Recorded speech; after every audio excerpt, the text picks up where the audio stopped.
Cyril, bonsoir. Minono Nangaika Sana, tu es agité dans tous les sens. Depuis le début, je ne t'ai pas répondu. Parce que je te prends pour un imbécile, c'est ce que tu es. Je te le dis.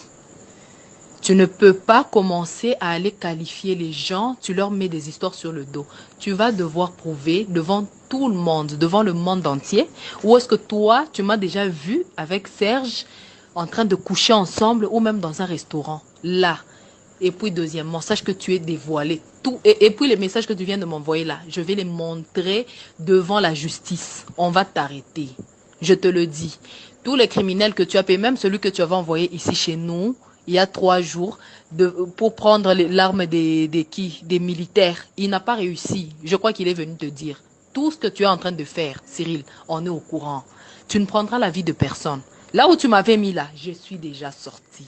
Tu vas plus m'utiliser. Mon étoile là, tu la verras plus. Tu es un sorcier dévoilé. Ce que tu essayes de faire, ça ne va plus marcher. Et tous les renseignements que tu es en train de prendre aux chaumières, aux quoi, tout ça, ça va te faire tomber. Toi, tu penses que la justice, c'est pour ton père. Comme tu as dit que le parquet général, c'est ta maison. C'est là que toi et moi, on va finir. Je te dis trop, c'est trop. Considère-moi Shina Baba, Shina Mama. Maintenant, c'est toi et moi. Je me bats pour ma vie.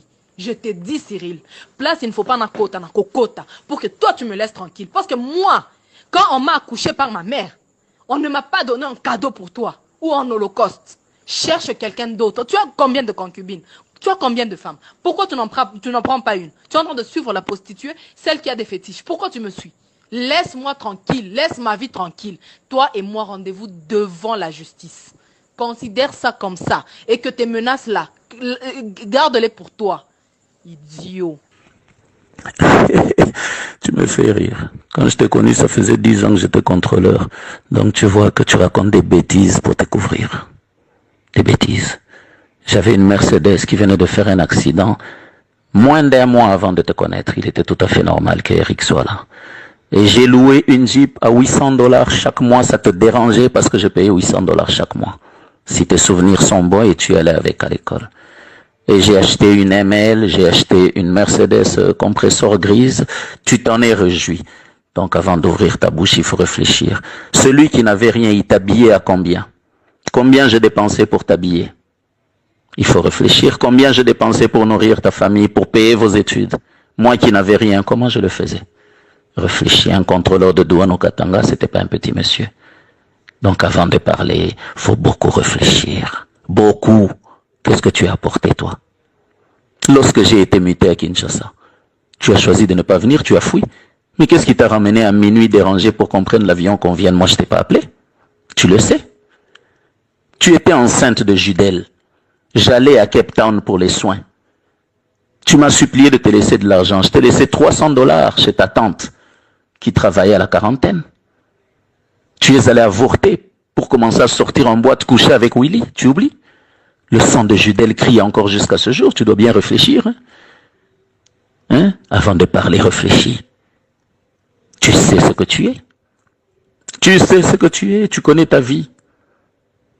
Ce dans quoi tu es aujourd'hui, ce n'est pas nouveau. Tu es rentré dans ton eau. C'est pour ça que tu es à l'aise. Chasser le naturel, il revient au galop. Si ce n'était pas ta vie, tu en aurais honte. Je suis déjà parti, Pam.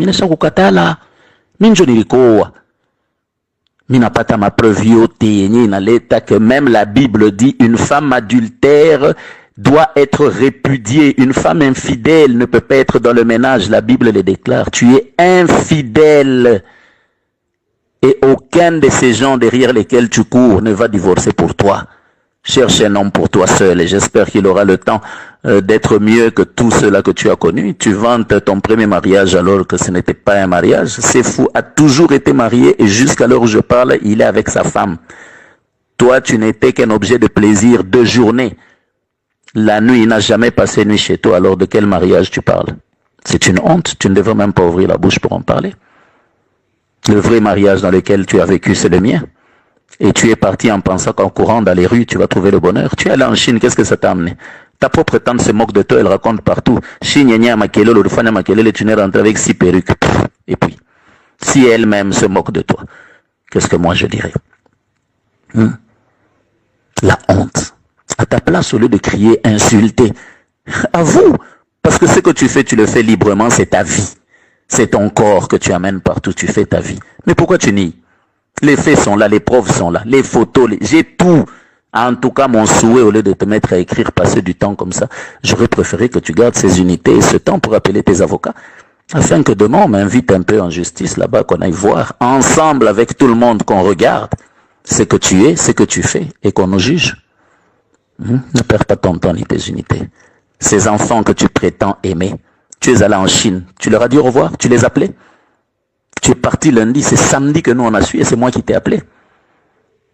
Qu'est-ce que tu nous as sorti de la Chine? Tu m'as insulté, comment Dieu t'a béni. Mais Dieu qui t'a béni, comment tu es rentré les mains vides?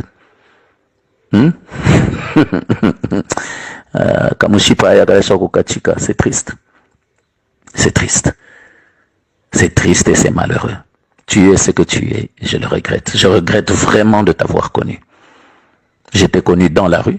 Tu sais ce que tu faisais chez Oliboum. Et quand tu quittais chez Oliboum, tu venais dormir chez moi. Pourquoi? Ce que tu faisais chez Oliboum, c'était quoi? Pour nourrir ta famille.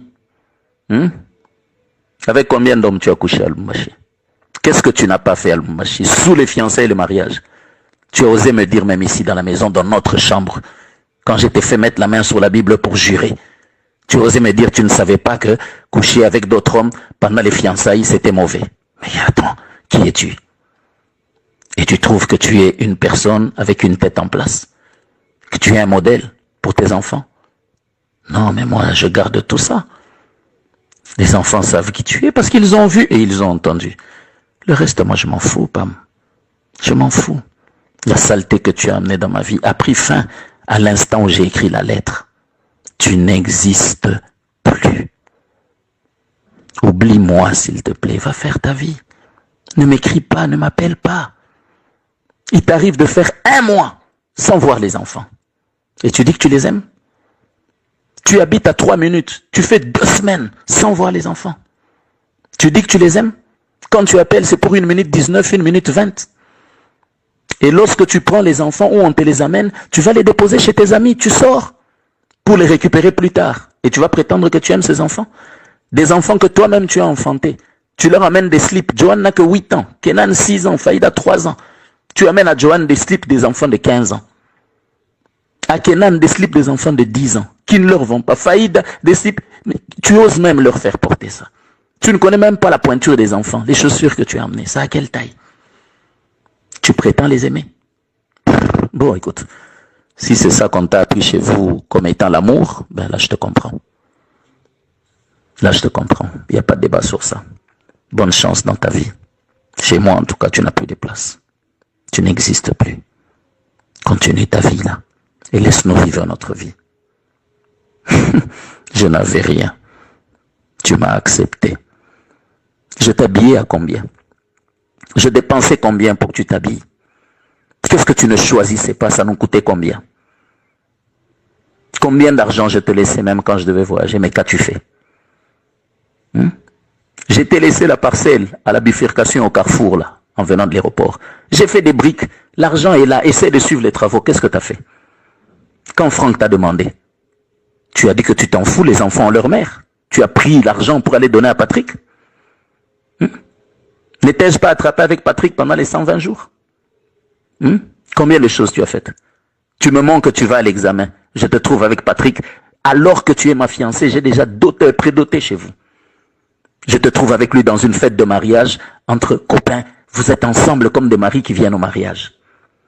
Tu me montres que tu as un examen. Tu prends l'avion, tu viens à Kin avec Paulin Mouewa, Karl Nawej et c'est fou. Pour coucher avec ces fous au Grand Hôtel.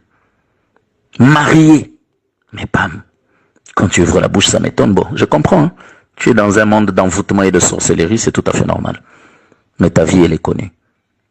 Je te l'avais dit un jour. Tu m'avais dit, hey, moi aussi je pourrais faire des choses. Je t'avais dit. Que tu les fasses aujourd'hui, ça ne sera pas la première fois, ça ne sera pas un miracle. Quel effet ça aura? Je me suis battu jusqu'à hier pour avoir les preuves nécessaires, indéniables, incontournables, pour pouvoir prendre ma décision. J'ai écrit ma lettre moi-même hier. Ceux de Lubumbashi, en principe, si DHL a été correct, ils auront ça aujourd'hui. Ils ont eu ça aujourd'hui, ils auront ça demain. C'est de Kin, c'est demain que je vais leur déposer.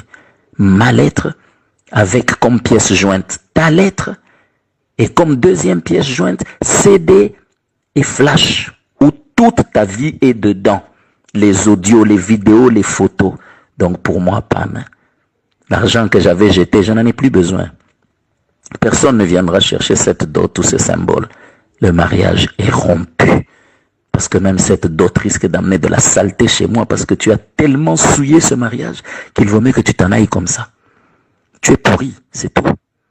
Va vivre ta vie de pourriture. Le fossé n'est pas loin. Je t'avais dit, Dieu va t'humilier. Tu es à la porte de l'humiliation. Tu as vu ce que Dieu est capable de faire? Tu peux me l'attribuer comme tu veux. Il n'y a pas de problème. Dieu connaît la vérité. Ta conscience connaît la vérité. Tu es malheureuse, pitoyable. Et c'est triste. C'est ça ta vie. Bye.